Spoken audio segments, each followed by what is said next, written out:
Good morning, good afternoon, and good evening, everybody. Thank you for tuning into another Supatease video. And with this one, I wanted to bring you the Resto Druid Mage Tower Challenge, although this will be applicable to all healing specializations when it comes to strategy. So if you're going after that 7 out of 7 flying book mount, you will have to complete this challenge on one of the healing specializations. I chose to do it on Restoration Druid, and I'm just going to be running you through it. So it's broken down into 3 phases or 3 stages. The first stage is this platform. It will start with an archer that just does Deadeye Shot. It's a very minor amount of damage. This should be one of the easiest parts of the fight. All you have to do is when this blue line appears is direct it towards one of your NPC allies and then dispel them when that blue icon appears on their party frame. This way they'll take basically 0 damage.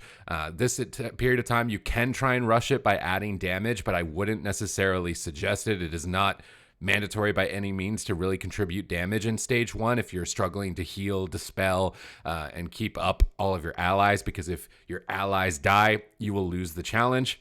What's funny is it doesn't matter if you die, though, and that'll be important at the end. The second part of stage 1 is Arcane Blitz and an Archer. So this Arcane Blitz guy is going to cast an Arcane Blitz, and he's going to do more and more damage. You can see who he's hitting based on where he's facing. So he's facing the Hunter is going to get hit. Now he's facing the Warrior is going to get hit. We also need to dispel the blue line and drag the blue line through one of your allies at that period of time.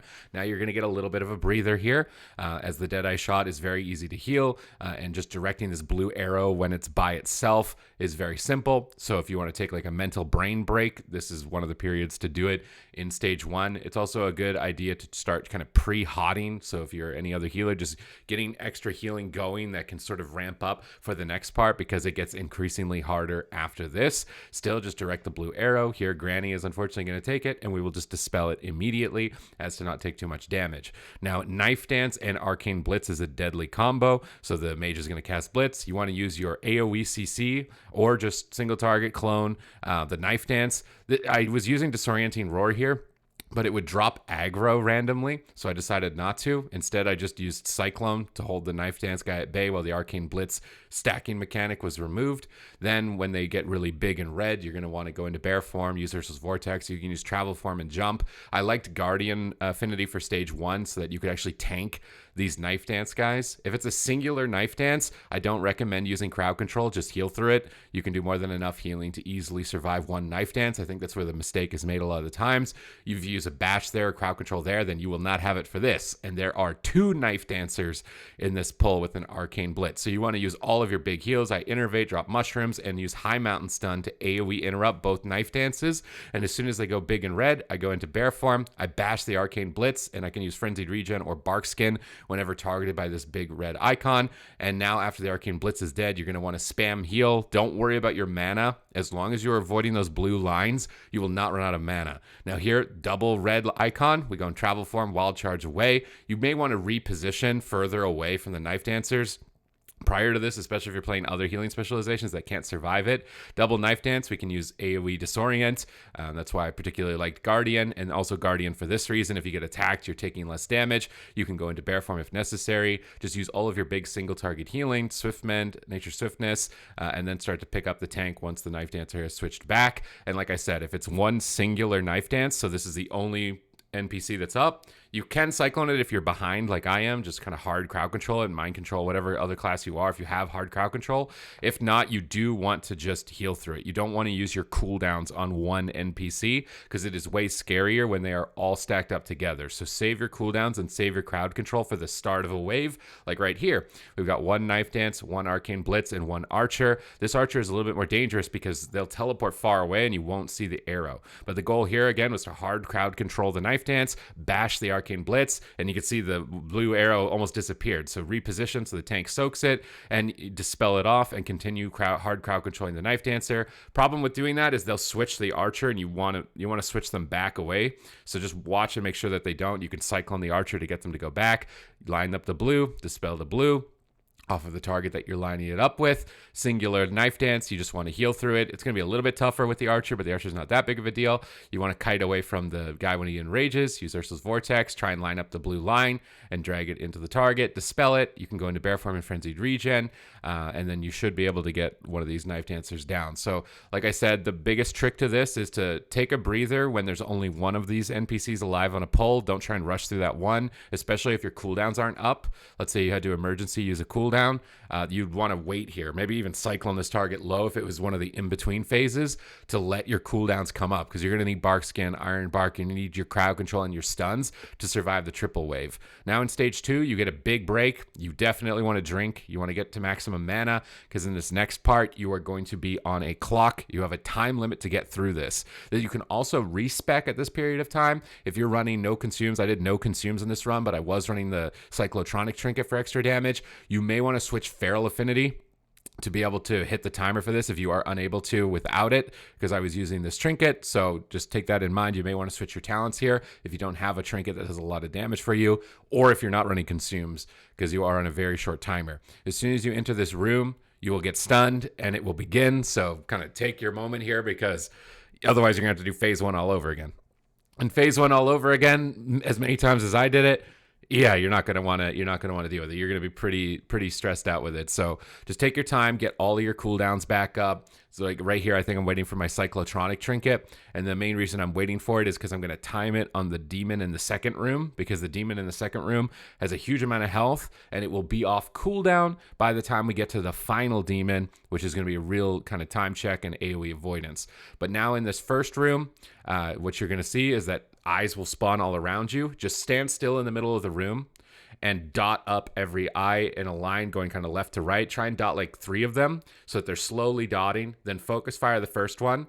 As it's about to die, you will want to time a big heal or time a personal defensive cooldown, because they will explode and hit you. But if you move too close to them while they're pulsing like this, you will die.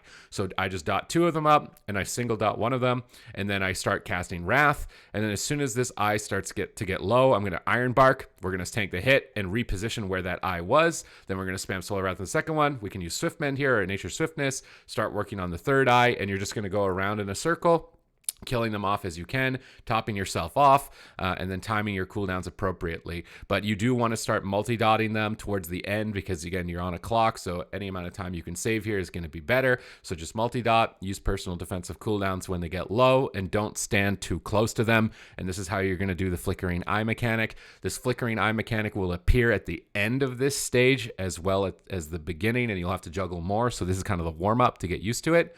When you come into this room, kill the green orbs and don't go near them. Just run around them, otherwise they do a lot of damage. Here I just AoE dot all of the bats and the Fel Dominator, and I use my Cyclotronic Blast, and look at that damage. This is why this trinket is so good to get for the Mage Tower. Definitely would recommend it if you've been to Mechagon and you have the rep already, or it's sitting in your bank somewhere. Pull that bad boy out, get it for this challenge for sure. But you're just going to multi-dot them, and then the bats are going to die on their own, but I'm Guardian Affinity here just to be sure that I survive. But I would, again, say if you don't have these trinkets or consumes, that Feral Affinity may be mandatory for this part, and you can respec before it. Finish off the Felspate Dominator. When you open this gate, there's going to be 4 NPCs that you have to save. This guy getting feared in the middle of the room, you need to dispel it or you get feared. Then you need to heal all of these damaged souls. If you don't heal these damaged souls, they will turn into NPCs that just completely ruin your day and you won't finish the run. So I use AoE healing, Wild Growth, Efflorescence. I top them with hots, and as soon as they're hotted up and ready to be healed, I start the engagement because we're on a short clock. And because I'm running Guardian Affinity, I'm just going to keep dots up, spam Solar Wrath. But this is like the Archer in phase 1. You can line up your NPCs to soak that blue arrow. This way you don't get mana burned. If you miss it, you can dispel it off yourself, but you need to be lightning fast. I mean, just completely lightning fast to dispel it. Or you get mana burned. You might not have enough mana to do the whole run. So just keep lining the blue arrow with one of these Night Elves on the ground that you just healed to full to prevent them from turning into enemies. And then you'll want to also note that you can use crowd control. So you could bash, you could Cyclone, you could Mind Control, you could do whatever it is, whatever healer you are, to stop the Risen Arbalist from casting one of those mana burns. But in between, you don't really need to heal. they're really not going to be doing a whole lot of damage with a Deadeye shot. So just focus on doing damage and focus on dragging that blue arrow. Don't panic about getting low. If you do, you can just toss one life bloom, one hot, and you're going to be a-okay. Just keep lining Mana Sting up with the NPCs that are still on the staircase, and if one of them hits you, dispel it as fast as possible. Next gate is the green orbs of death, and they will hit you even if you think that they're deactivated. So just try your best to not run over top of them and try and kill them. And here, Sunfire is really strong for this because the cleave just kills off the other ones as well. So just run little lines in between, and here comes the Flickering Eye plus the Dread Corruptor. So I choose to hard crowd control the Dread Corruptor. You may not have this as a healer that you're playing, but I Cyclone it, and then we're dotting the Flickering Eyes, and we don't want to stand too close to them. And then we're going to spam Solar Wrath, and then right when it gets low health, we're going to use Personals. You need to avoid these eyes that spawn on the ground. I ended up using 2 cooldowns there because the guy started hitting me as well as the eye was exploding, so Bark Skin plus Iron Bark. But this is when you want to time your defensive cooldowns, is right when these eyes are exploding. It's when you're going to take the most amount of damage. Dodge those other eyes with the green lasers. You can see how scary this is. Nature Swiftness, go Bear Form for the regen if you're running the Guardian Affinity. I'm taking a lot of damage because I'm standing too close to the Flickering Eye there.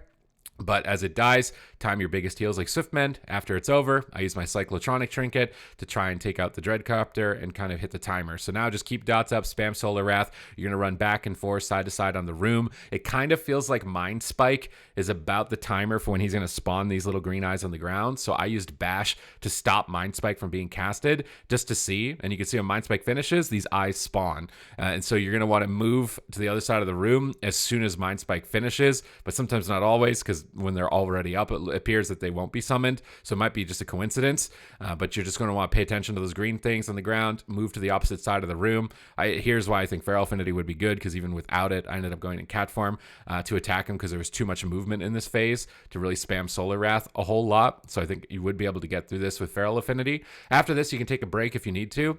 You can respec. You're not going to really need Feral Affinity for this next phase, although Boomkin Affinity can be good. This is probably one of the most difficult parts of the whole challenge, and you have to reset the whole thing if you don't do it correctly.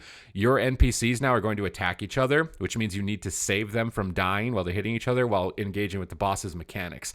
I suggest keeping Rejuves up on your allies with Efflorescence. This will pair up nicely with your talent that then makes your regrowth higher chance to crit when you're healing the NPCs that spawn that come in from the sides of the room. And you're going to focus on just spamming regrowth. It's very important that you top the targets, because every target you don't top is going to have to be an NPC that you kill later. So it's not the end of the world if one of these NPCs gets through on a particular wave, because you've already dealt with 3 of them at the same time in phase 1. So just focus really hard on getting at least 2 of these alive before they get to the center of the room, and you will see that after the RP has started. But that would be my biggest tip.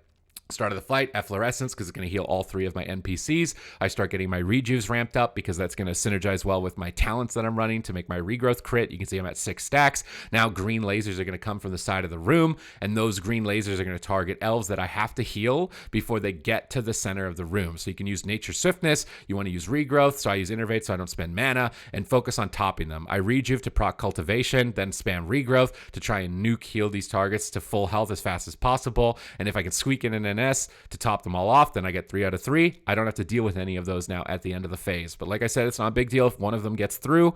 You can deal with one of them on each wave, but not 2. I wouldn't suggest trying to do 2. Here, there's 2 of them stacked in Efflorescence, so I use the Mushroom down on the elves instead, and I use Wild Growth because it's easier to AoE heal when there's 2 elves really close to each other, then single target heal those 2 to be topped off, and then try and panic heal this last one, which almost didn't make it, then try and go back to healing my allies, and they're going to focus fire sometimes. So like right now, Jared's getting focus fired, so I use Iron Bark, and you can just tell by how low his health is getting.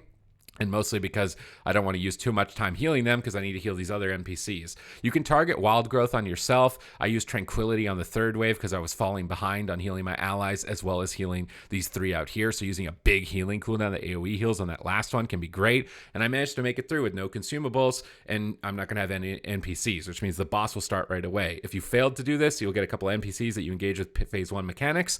But otherwise, here now, we're going to use Cyclotronic. It's all about DPS racing. Stand on the outside of the room. He'll jump on you with these green circles, cancel your heal over time effects when you get this red debuff, run into the fire to get yourself low health, because this thing will blow up and do damage based on how high your health is. So you want to be low health, but not low enough that when he jumps with the green stuff, he's going to kill you, which is what makes this really challenging. So you want just a tiny bit of space next to the green one. You want to click your heal over time effects off so you don't top yourself off, because you want to be low health right now with this red debuff. We can see it right here. You want to be low. It blows up. It doesn't kill them. If you're any higher health, it kills them. So around 30% health on yourself. Try and keep your dots up on the target while you're healing through this massive damage on all of your party, because if anybody in this dies, you're going to lose.